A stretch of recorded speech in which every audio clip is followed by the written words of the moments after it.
4 ഗുജറാത്തികളാണ് ശരിക്കും ഇന്ന് ഇന്ത്യ ഭരിച്ചുകൊണ്ടിരിക്കുന്നത്. 2 പേര് വിൽക്കുന്നു, 2 പേര് വാങ്ങിക്കുന്നു. ഈ വീഡിയോ ചെയ്യുന്നതിന്റെ പേരിൽ ചിലപ്പോൾ എന്റെ അക്കൗണ്ട് തന്നെ അടിച്ചു പോയെന്ന് വരാം. പക്ഷേ പറയാണ്ടിരിക്കാൻ പറ്റുന്നില്ല. വിൽക്കുന്ന 2 പേരാണ് മോദിയും അമിത്ഷായും, വാങ്ങുന്ന 2 പേര് അദാനിയും അംബാനിയും.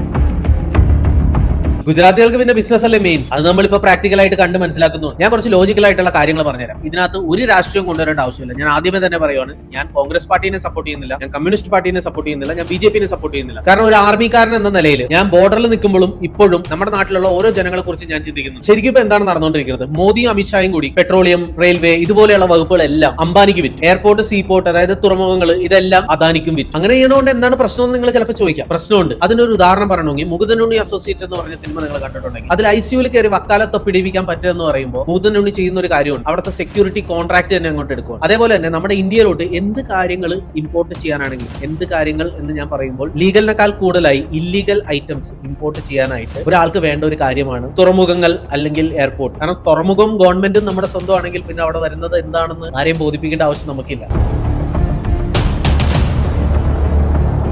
ഇപ്പൊ നമ്മൾ പല സ്ഥലങ്ങളും കേൾക്കാറില്ലേ, 2 കിലോ MDMA പിടിച്ചു, 1 കിലോ MDMA പിടിച്ചു. പക്ഷെ ആരെങ്കിലും ഇന്ന് വരെയും ഇതിന്റെ റൂട്ട് വരെയും എത്തിയിട്ടുണ്ട്? എത്താൻ പറ്റില്ലേ? ഉറപ്പായിട്ടും എത്താൻ പറ്റും. പക്ഷെ എത്രയും മുന്നേ ഇടക്ക് വെച്ച് തന്നെ അത് സ്റ്റോപ്പ് ആയി പോകും. അതെന്താണ് റീസൺ എന്ന് പൊതുജനങ്ങൾക്ക് ചിന്തിച്ച് നോക്കാവുന്ന കാര്യമാണ്. ഞാനിപ്പോ ഡ്രഗ്സിന്റെ കാര്യം മാത്രമല്ല പറയുന്നത്, പല കാര്യങ്ങളും ഇന്ത്യക്കകത്ത് വന്നത് എങ്ങനെയാണെന്ന് ചോദ്യങ്ങൾ ഉണ്ടാവാറുണ്ട്. ഇതൊന്നും ബോർഡർ ലൈനിലുള്ള കമ്പികൾ കട്ടിംഗ് പ്ലെയർ വെച്ച് കട്ട് ചെയ്തിട്ട് അതുവഴി നടന്നുള്ളിൽ കൊണ്ടുവരുന്ന കാര്യങ്ങളല്ല. ഉറപ്പായിട്ടും ഷിപ്പിംഗ് മാർഗവും എയർ മാർഗവുമാണ് വരുന്നത്. ഇതെല്ലാം ഉള്ളത് ആരുടെ കയ്യിലാണ്? ഞാൻ വീണ്ടും പറയുകയാണ്, ഒരു സോൾജർ എന്നുള്ള രീതിയിൽ ഒരു മതത്തിനെ ഞാൻ പ്രത്യേകിച്ച് നല്ലതെന്നോ ചീത്തയെന്നോ പറയുന്നില്ല, ഒരു പൊളിറ്റിക്കൽ പാർട്ടിനെ നല്ലതെന്നോ ചീത്തയെന്നോ പറയുന്നില്ല. ആര് വന്നാലും ഇവരെല്ലാം കട്ടുമുടിപ്പിക്കുമ്പോൾ ഇതിന് സത്യം പറഞ്ഞാൽ നമ്മൾ ഒരു സൊല്യൂഷൻ ഇല്ലാണ്ടാണ് ഇന്നിരിക്കുന്നത്. ഡെമോക്രസി നശിച്ചുകൊണ്ടിരിക്കുകയാണ്. അതാണ് നമ്മൾ ബീഹാറിൽ കണ്ടത്. നമ്മൾ കേരളത്തിലുള്ള ആൾക്കാർ പറയാറുണ്ട് BJP ഒരിക്കലും കേരളത്തിൽ വരില്ല എന്ന്. പക്ഷെ ഞാൻ പറയുവാണ്, കുറച്ച് വർഷങ്ങൾക്ക് ശേഷം ഉറപ്പായും BJP കേരളത്തിൽ വരും. കാരണം ഡെമോക്രസി എന്ന് പറഞ്ഞൊരു കാര്യം ഇവിടെ ഇല്ല, നശിച്ചുകൊണ്ടിരിക്കുകയാണ്. ഇതിനെക്കുറിച്ച് സംസാരിക്കാനും ആർക്കും ധൈര്യമില്ല. എല്ലാവർക്കും ബിഗ് ബോസ് കാണാനും അലിൻ ജോസ് പെരേരനെയും ആറാട്ടണ്ണനെയൊക്കെ കാണാനേ സമയവും. ഈവൻ ഞാൻ ഈ പറയുന്ന പൊളിറ്റിക്കൽ പാർട്ടിയിലുള്ള ആൾക്കാർക്ക് പോലും ഈ വക കാര്യങ്ങളൊന്നും അറിയില്ല. കാരണം എല്ലാവരെയും മതത്തിന്റെ പേരിൽ തമ്മിൽ തല്ലിച്ചുകൊണ്ടിരിക്കുകയാണ്. എന്തെങ്കിലും പ്രശ്നം വന്നാൽ ഉടനെ അവിടെ മതം എടുത്തിടും. വേറൊരു കാര്യം ഞാൻ ശ്രദ്ധിച്ചതെന്ന് പറഞ്ഞാൽ, കേരളത്തിൽ പണ്ട് ഈ പറഞ്ഞ പോലെ മതത്തിന്റെ പേരിൽ ഇത്ര അടിയില്ല. ഇന്നാണ് സോഷ്യൽ മീഡിയയിൽ മതത്തിന്റെ പേരിൽ ഇത്ര അടി ഉണ്ടാവും. ഞാൻ പറഞ്ഞ പോലെ ഇതിന്റെ എന്താ സൊല്യൂഷൻ എന്ന് എനിക്ക് സത്യമായിട്ടും അറിയില്ല. നിങ്ങൾക്ക് എന്തെങ്കിലും സൊല്യൂഷൻ പറയാൻ പറ്റുമെങ്കിൽ പാർട്ടിയുടെ പേരിലും മതത്തിന്റെ പേരിലും കിടന്ന് തമ്മിൽ തല്ലാണ്ട്